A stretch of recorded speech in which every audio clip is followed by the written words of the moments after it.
I was answered through the stillness of night by a loud and fiendish laugh. It rang on my ears long and heavily. The mountains re-echoed it, and I felt as if all hell surrounded me with mockery and laughter. Surely in that moment I should have been possessed by frenzy and have destroyed my miserable existence, but that my vow was heard and that I was reserved for vengeance. The laughter died away, when a well-known and abhorred voice, apparently close to my ear, addressed me in an audible whisper. "I am satisfied, miserable wretch. You have determined to live, and I am satisfied." I darted towards the spot from which the sound proceeded, but the devil eluded my grasp. Suddenly the broad disk of the moon arose and shone full upon his ghastly and distorted shape as he fled with more than mortal speed. I pursued him, and for many months this has been my task. Guided by a slight clue, I followed the windings of the Rhône, but vainly. The blue Mediterranean appeared, and by a strange chance I saw the fiend enter by night and hide himself in a vessel bound for the Black Sea. I took my passage in the same ship, but he escaped. I know not how. Amidst the wilds of Tartary and Russia, although he still evaded me, I have ever followed in his track. Sometimes the peasants, scared by this horrid apparition, informed me of his path. Sometimes he himself, who feared that if I lost all trace of him I should despair and die, left some mark to guide me. The snows descended on my head, and I saw the print of his huge step on the white plain. To you first entering on life, to whom care is new and agony unknown, how can you understand what I have felt and still feel? Cold, want, and fatigue were the least pains which I was destined to endure. I was cursed by some devil and carried about with me my eternal hell. Yet still a spirit of good followed and directed my steps, and when I most murmured would suddenly extricate me from seemingly insurmountable difficulties. Sometimes when nature, overcome by hunger, sank under the exhaustion, a repast was prepared for me in the desert that restored and inspirited me. The fare was, indeed, coarse, such as the peasants of the country ate, but I will not doubt that it was set there by the spirits that I had invoked to aid me. Often when all was dry, the heavens cloudless, and I was parched by thirst, a slight cloud would bedim the sky, shed the few drops that revived me, and vanish. I followed, when I could, the courses of the rivers. But the demon generally avoided these, as it was here that the population of the country chiefly collected. In other places human beings were seldom seen, and I generally subsisted on the wild animals that crossed my path. I had money with me and gained the friendship of the villagers by distributing it. Or I brought with me some food that I had killed, which, after taking a small part, I always presented to those who had provided me with fire and utensils for cooking. My life, as it passed thus, was indeed hateful to me, and it was during sleep alone that I could taste joy. O blessed sleep! Often, when most miserable, I sank to repose, and my dreams lulled me even to rapture. The spirits that guarded me had provided these moments, or rather hours, of happiness that I might retain strength to fulfill my pilgrimage. Deprived of this respite, I should have sunk under my hardships. During the day I was sustained and inspirited by the hope of night, for in sleep I saw my friends, my wife, and my beloved country. Again I saw the benevolent countenance of my father, heard the silver tones of my Elizabeth's voice, and beheld Clerval enjoying health and youth. Often, when wearied by a toilsome march, I persuaded myself that I was dreaming until night should come, and that I should then enjoy reality in the arms of my dearest friends. What agonizing fondness did I feel for them! How did I cling to their dear forms, as sometimes they haunted even my waking hours, and persuade myself that they still lived. At such moments vengeance, that burned within me, died in my heart, and I pursued my path towards the destruction of the demon more as a task enjoined by heaven, as the mechanical impulse of some power of which I was unconscious, than as the ardent desire of my soul. What his feelings were whom I pursued I cannot know.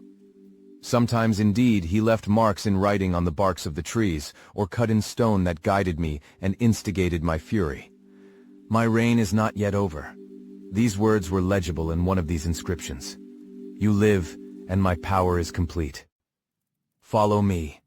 I seek the everlasting ices of the north, where you will feel the misery of cold and frost, to which I am impassive. You will find near this place, if you follow not too tardily, a dead hare. Eat and be refreshed. Come on, my enemy. We have yet to wrestle for our lives, but many hard and miserable hours must you endure until that period shall arrive. Scoffing devil, again do I vow vengeance. Again do I devote thee, miserable fiend, to torture and death. Never will I give up my search until he or I perish. And then with what ecstasy shall I join my Elizabeth and my departed friends, who even now prepare for me the reward of my tedious toil and horrible pilgrimage. As I still pursued my journey to the northward, the snows thickened and the cold increased in a degree almost too severe to support. The peasants were shut up in their hovels, and only a few of the most hardy ventured forth to seize the animals whom starvation had forced from their hiding places to seek for prey. The rivers were covered with ice, and no fish could be procured, and thus I was cut off from my chief article of maintenance. The triumph of my enemy increased with the difficulty of my labors. One inscription that he left was in these words: "Prepare. Your toils only begin. Wrap yourself in furs and provide food, for we shall soon enter upon a journey where your sufferings will satisfy my everlasting hatred." My courage and perseverance were invigorated by these scoffing words. I resolved not to fail in my purpose, and calling on heaven to support me, I continued with unabated fervor to traverse immense deserts until the ocean appeared at a distance and formed the utmost boundary of the horizon. Oh, how unlike it was to the blue seasons of the south!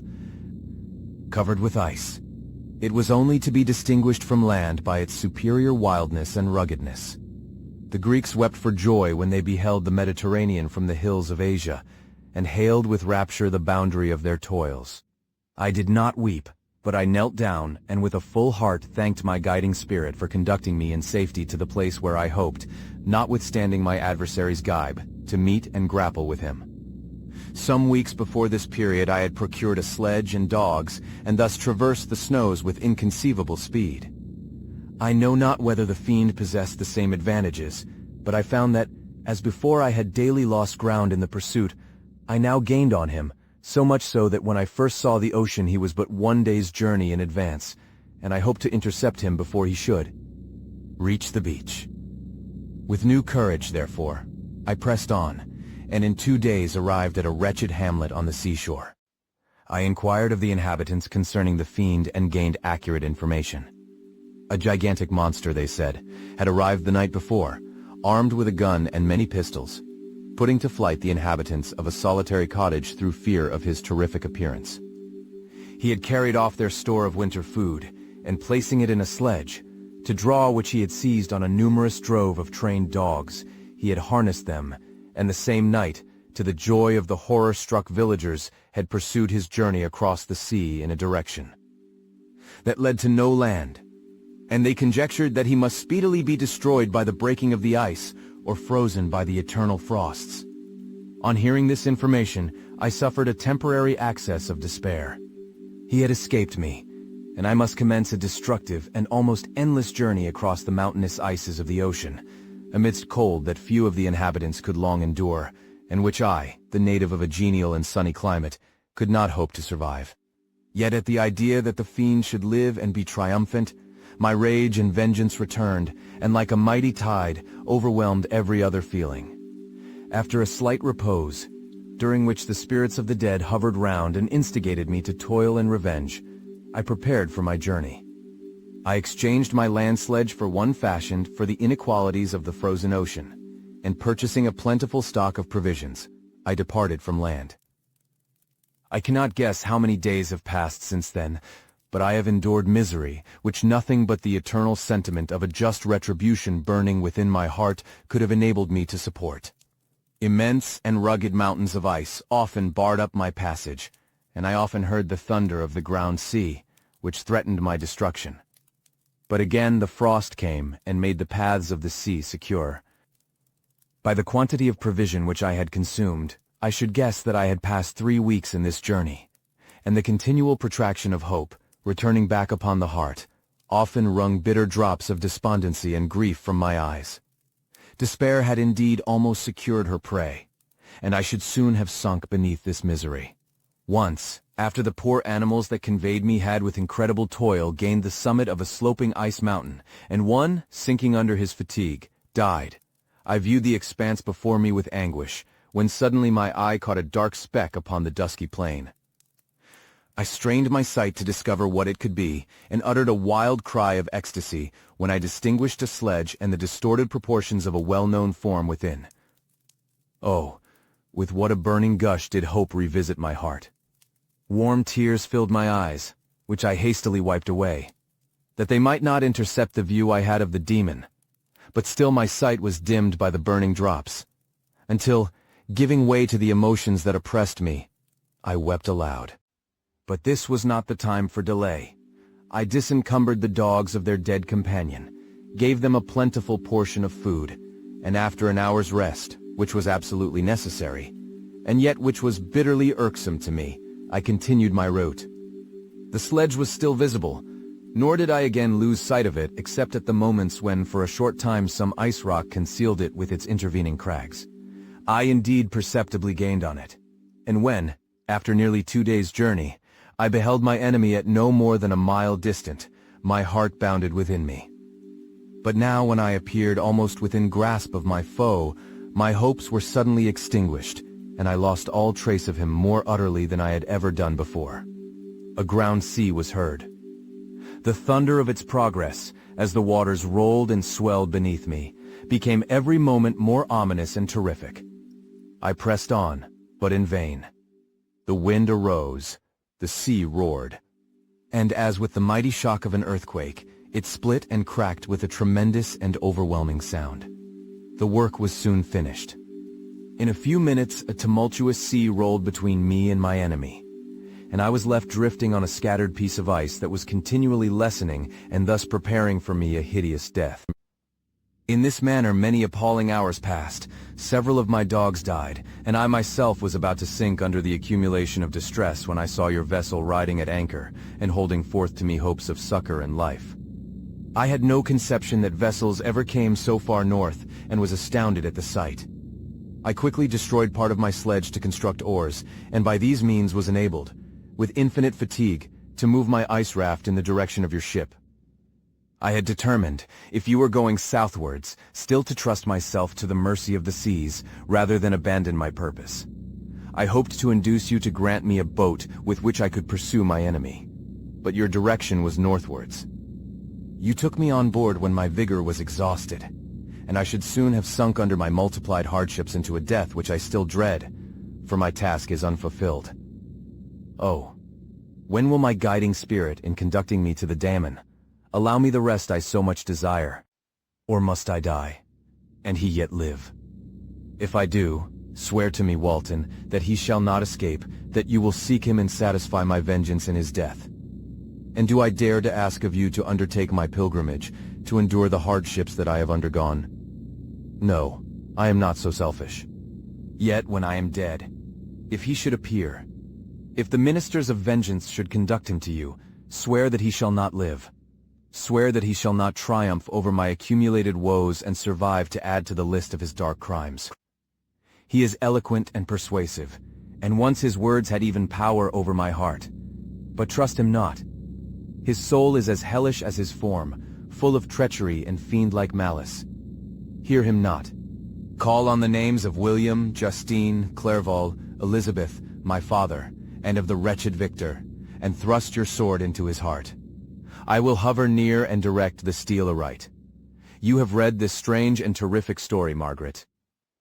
And do you not feel your blood congeal with horror, like that which even now curdles mine? Sometimes, seized with sudden agony, he could not continue his tale. At others, his voice broken, yet piercing, uttered with difficulty the words so replete with anguish. His fine and lovely eyes were now lighted up with indignation, now subdued to downcast sorrow and quenched in infinite wretchedness. Sometimes he commanded his countenance and tones and related the most horrible incidents with a tranquil voice, suppressing every mark of agitation. Then, like a volcano bursting forth, his face would suddenly change to an expression of the wildest rage as he shrieked out imprecations on his persecutor. His tale is connected and told with an appearance of the simplest truth, yet I own to you that the letters of Felix and Safie, which he showed me, and the apparition of the monster seen from our ship, brought to me a greater conviction of the truth of his narrative than his asseverations, however earnest and connected. Such a monster has, then, really existence. I cannot doubt it, yet I am lost in surprise and admiration. Sometimes I endeavored to gain from Frankenstein the particulars of his creature's formation, but on this point he was impenetrable. "Are you mad, my friend?" said he. "Or whither does your senseless curiosity lead you? Would you also create for yourself and the world a demoniacal enemy? Peace, peace. Learn my miseries and do not seek to increase your own." Frankenstein discovered that I made notes concerning his history.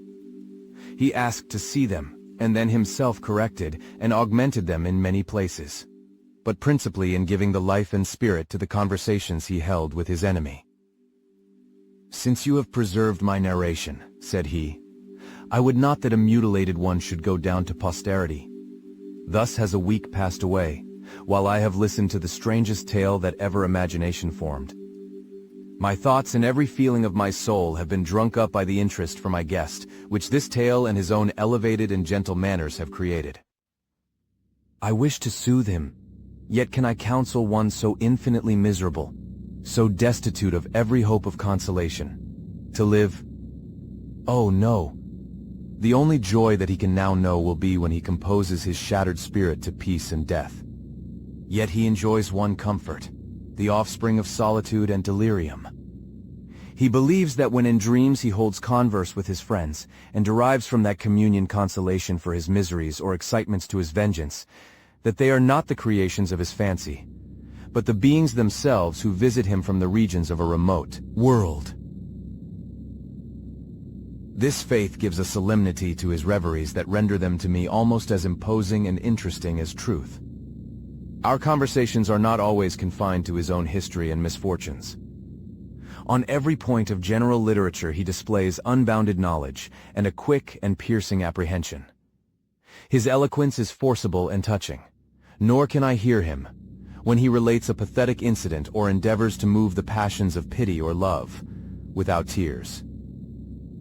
What a glorious creature must he have been in the days of his prosperity, when he is thus noble and godlike in ruin.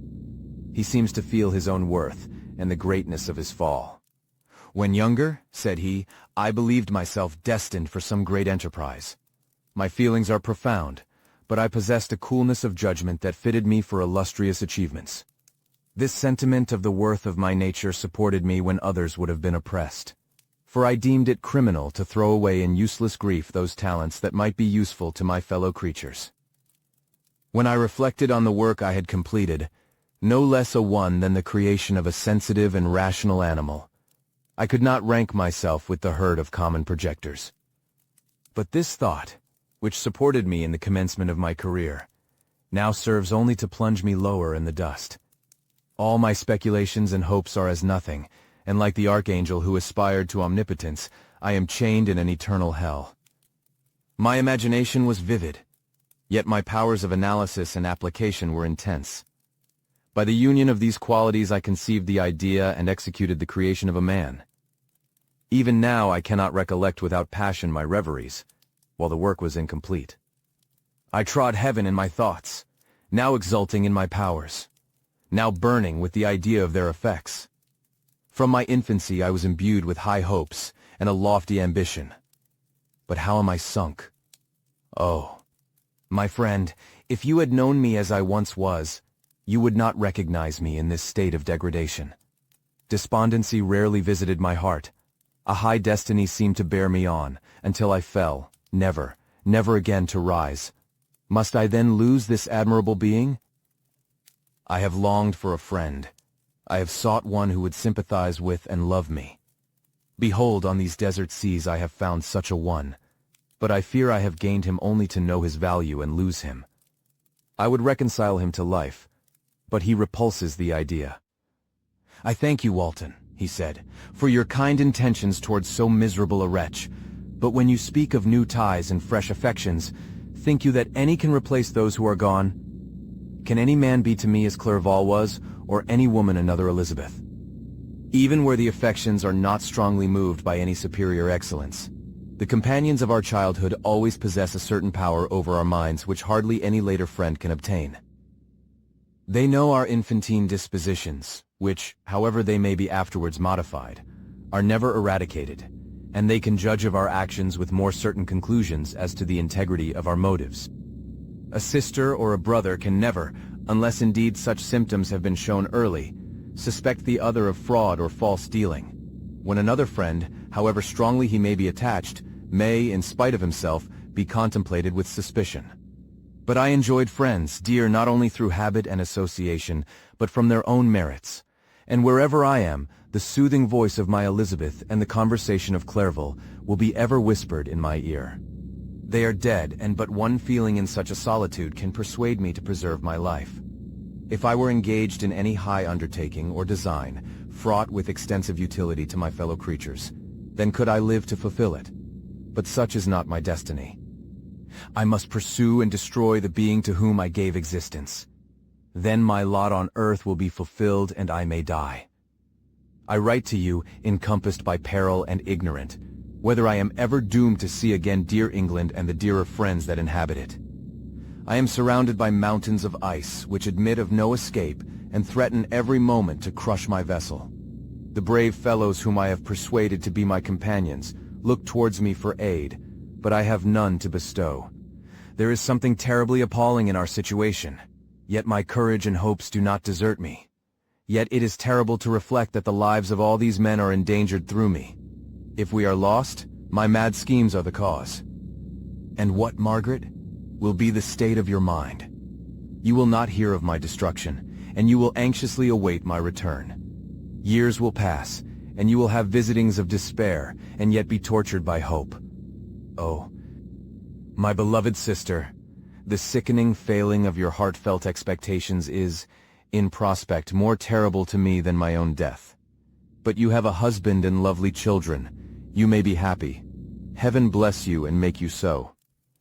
My unfortunate guest regards me with the tenderest compassion. He endeavors to fill me with hope and talks as if life were a possession which he valued. He reminds me how often the same accidents have happened to other navigators who have attempted this sea. And in spite of myself, he fills me with cheerful auguries. Even the sailors feel the power of his eloquence. When he speaks, they no longer despair. He rouses their energies, and while they hear his voice, they believe these vast mountains of ice are molehills, which will vanish before the resolutions of man. These feelings are transitory. Each day of expectation delayed fills them with fear, and I almost dread a mutiny caused by this despair. A scene has just passed of such uncommon interest that, although it is highly probable that these papers may never reach you, yet I cannot forbear recording it.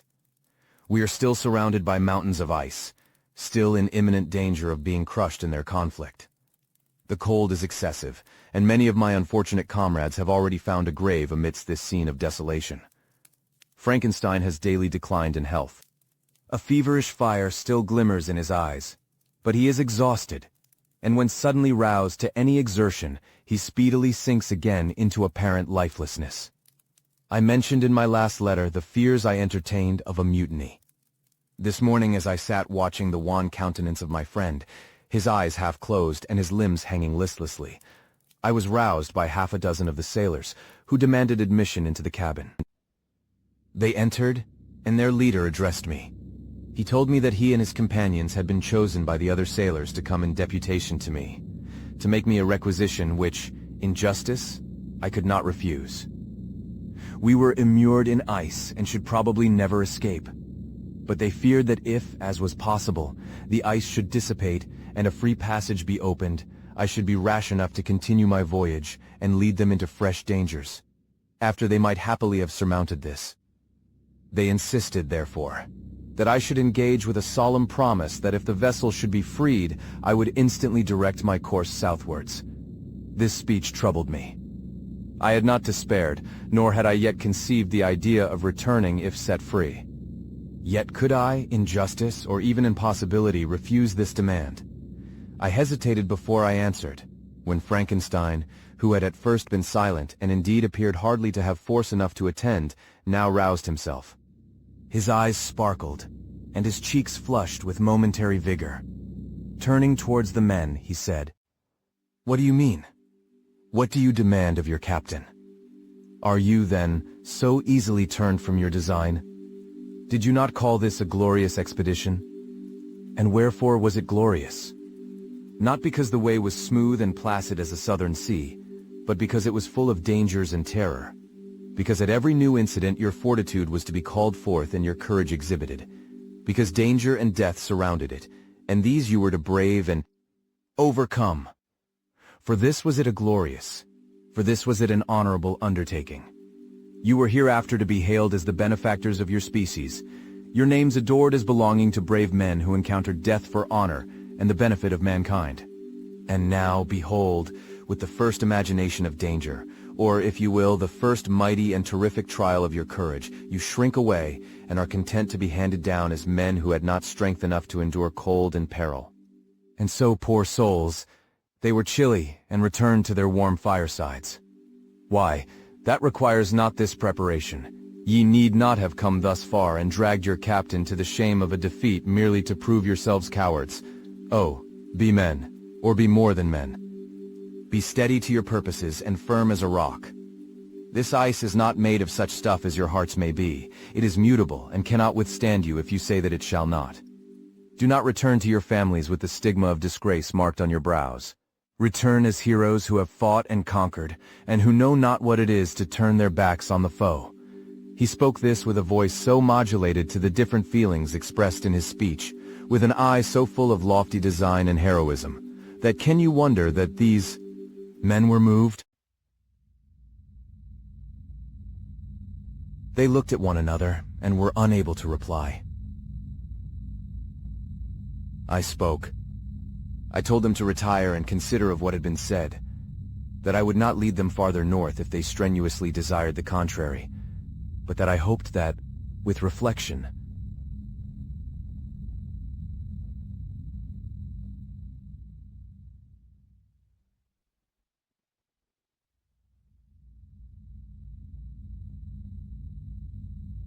their courage would return. They retired, and I turned towards my friend, but he was sunk in languor and almost deprived of life. How all this will terminate, I know not, but I had rather die than return shamefully, my purpose unfulfilled. Yet I fear such will be my fate. The men, unsupported by ideas of glory and honor, can never willingly continue to endure their present hardships. The die is cast. I have consented to return if we are not destroyed. Thus are my hopes blasted by cowardice and indecision. I come back ignorant and disappointed. It requires more philosophy than I possess to bear this injustice with patience. It is past. I am returning to England. I have lost my hopes of utility and glory. I have lost my friend. But I will endeavor to detail these bitter circumstances to you, my dear sister. And while I am wafted towards England and towards you, I will not despond. September 9th. The ice began to move, and roarings like thunder were heard at a distance as the island split and cracked in every direction. We were in the most imminent peril, but as we could only remain passive, my chief attention was occupied by my unfortunate guest, whose illness increased in such a degree that he was entirely confined to his bed. The ice cracked behind us and was driven with force towards the north. A breeze sprang from the west, and on the 11th the passage towards the south became perfectly free. When the sailors saw this and that their return to their native country was apparently assured, a shout of tumultuous joy broke from them, loud and long continued. Frankenstein, who was dozing, awoke and asked the cause of the tumult. "They shout," I said, "because they will soon return to England." "Alas, yes, I cannot withstand their demands. I cannot lead them unwillingly to danger, and I must return. Do so, if you will, but I will not. You may give up your purpose, but mine is assigned to me by heaven, and I dare not. I am weak, but surely the spirits who assist my vengeance will endow me with sufficient strength." Saying this, he endeavored to spring from the bed, but the exertion was too great for him. He fell back and fainted. It was long before he was restored, and I often thought that life was entirely extinct. At length he opened his eyes. He breathed with difficulty and was unable to speak. The surgeon gave him a composing draft and ordered us to leave him undisturbed. In the meantime, he told me that my friend had certainly not many hours to live. His sentence was pronounced, and I could only grieve and be patient. I sat by his bed, watching him. His eyes were closed, and I thought he slept. But presently he called to me in a feeble voice, and bidding me come near, said, "Alas, the strength I relied on is gone. I feel that I shall soon die, and he, my enemy and persecutor, may still be in being. Think not, Walton, that in the last moments of my existence, I feel that burning hatred and ardent desire of revenge I once expressed. But I feel myself justified in desiring the death of my adversary.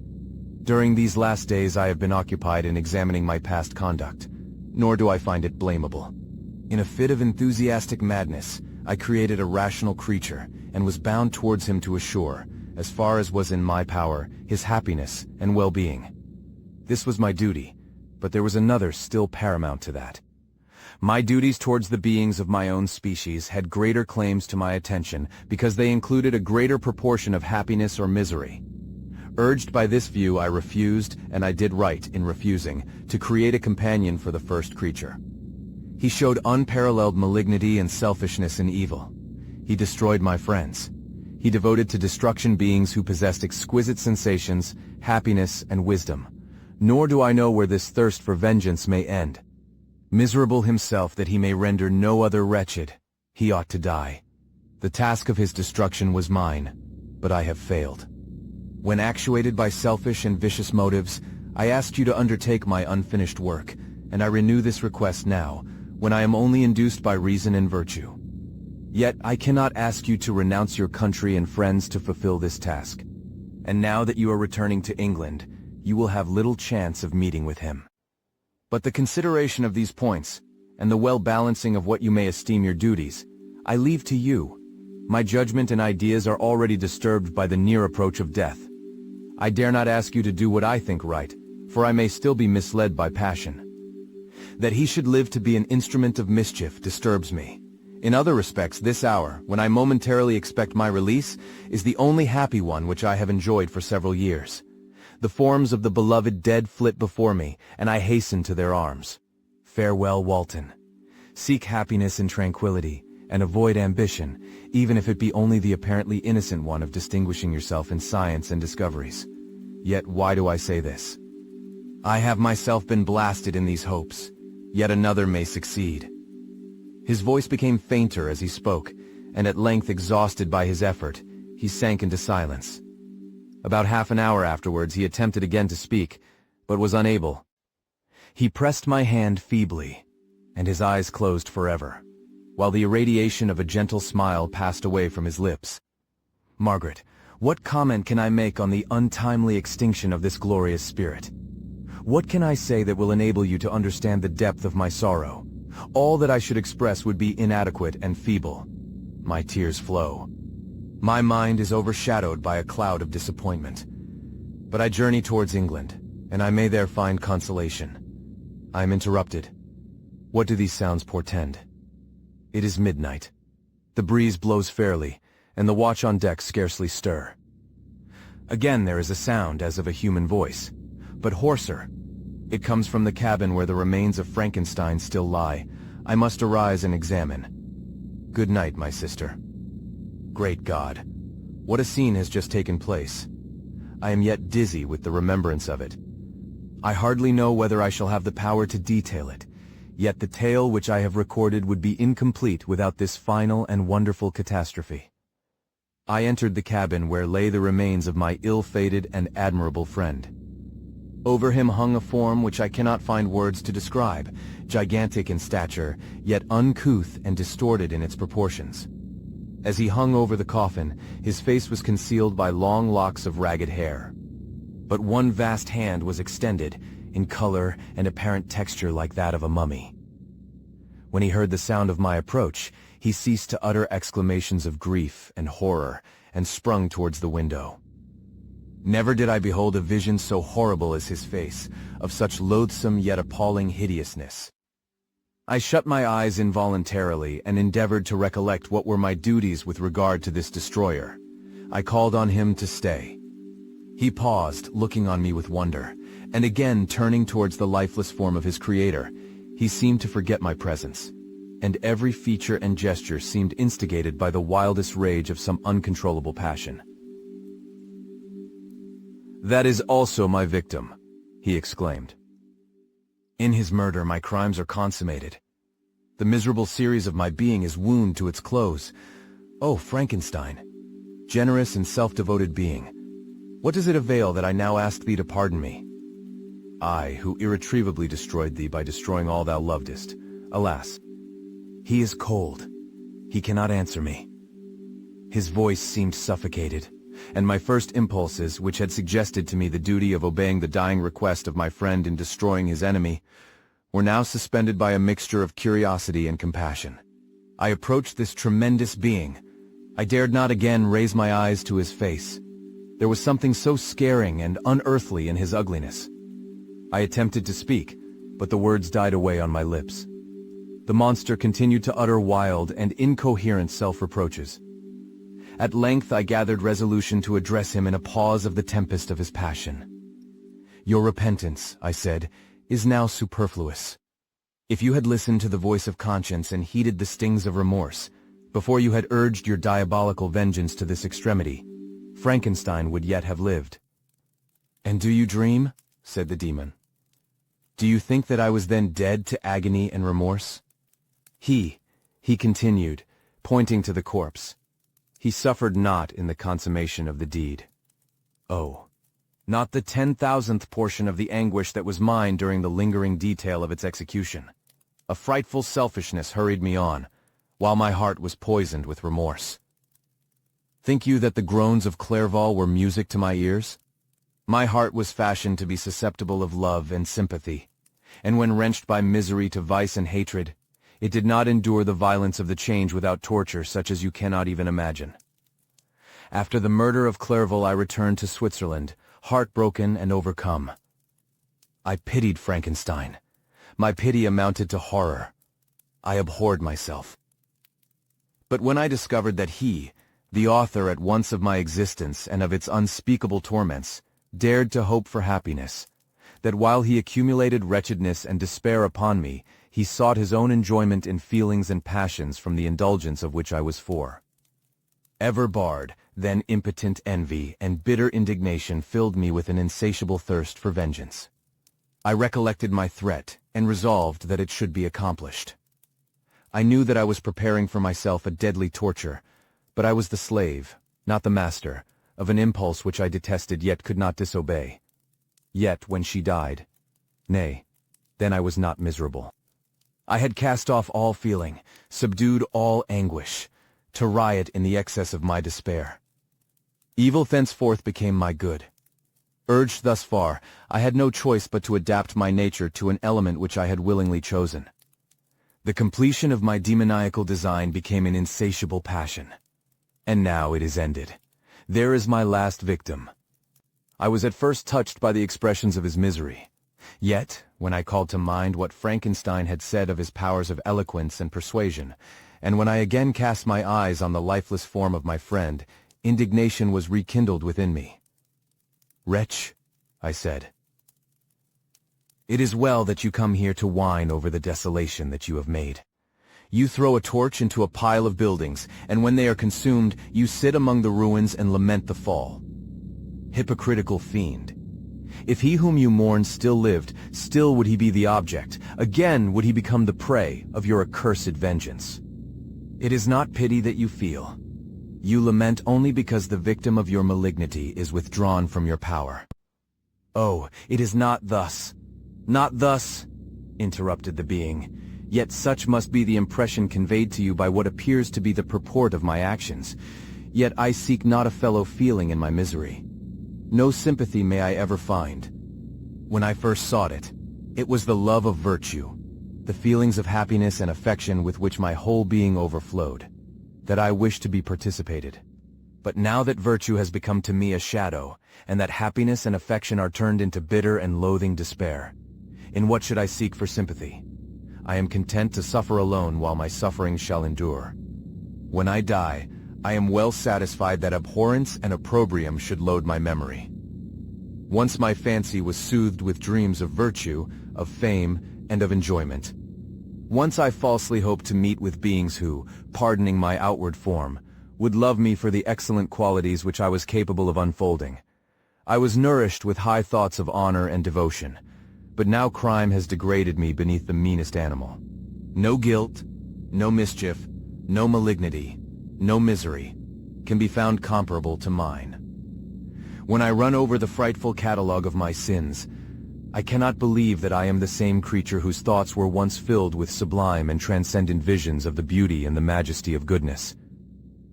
But it is even so, the fallen angel becomes a malignant devil. Yet even that enemy of God and man had friends and associates in his desolation. I am alone. You, who call Frankenstein your friend, seem to have a knowledge of my crimes and his misfortunes. But in the detail which he gave you of them, he could not sum up the hours and months of misery which I endured wasting in impotent passions. For while I destroyed his hopes, I did not satisfy my own desires. They were forever ardent and craving. Still, I desired love and fellowship, and I was still spurned. Was there no injustice in this? Am I to be thought the only criminal, when all humankind sinned against me? Why do you not hate Felix, who drove his friend from his door with contumely? Why do you not execrate the rustic who sought to destroy the savior of his child? Nay, these are virtuous and immaculate beings. I, the miserable and the abandoned, am an abortion, to be spurned at and kicked and trampled on. Even now my blood boils at the recollection of this injustice. But it is true that I am a wretch. I have murdered the lovely and the helpless. I have strangled the innocent as they slept and grasped to death his throat, who never injured me or any other living thing. I have devoted my Creator, the select specimen of all that is worthy of love and admiration among men, to misery. I have pursued him even to that irremediable ruin. There he lies, white and cold in death. You hate me, but your abhorrence cannot equal that with which I regard myself. I look on the hands which executed the deed. I think on the heart in which the imagination of it was conceived, and long for the moment when these hands will meet my eyes, when that imagination will haunt my thoughts no more. Fear not that I shall be the instrument of future mischief. My work is nearly complete. Neither yours nor any man's death is needed to consummate the series of my being and accomplish that which must be done, but it requires my own. Do not think that I shall be slow to perform this sacrifice. I shall quit your vessel on the ice raft which brought me thither, and shall seek the most northern extremity of the globe. I shall collect my funeral pile, and consume to ashes this miserable frame, that its remains may afford no light to any curious and unhallowed wretch who would create such another as I have been. I shall die. I shall no longer feel the agonies which now consume me, or be the prey of feelings unsatisfied, yet unquenched. He is dead who called me into being, and when I shall be no more, the very remembrance of us both will speedily vanish. I shall no longer see the sun or stars or feel the winds play on my cheeks. Light, feeling, and sense will pass away, and in this condition must I find my happiness. Some years ago, when the images which this world affords first opened upon me, when I felt the cheering warmth of summer and heard the rustling of the leaves and the warbling of the birds, and these were all to me, I should have wept to die. Now it is my only consolation.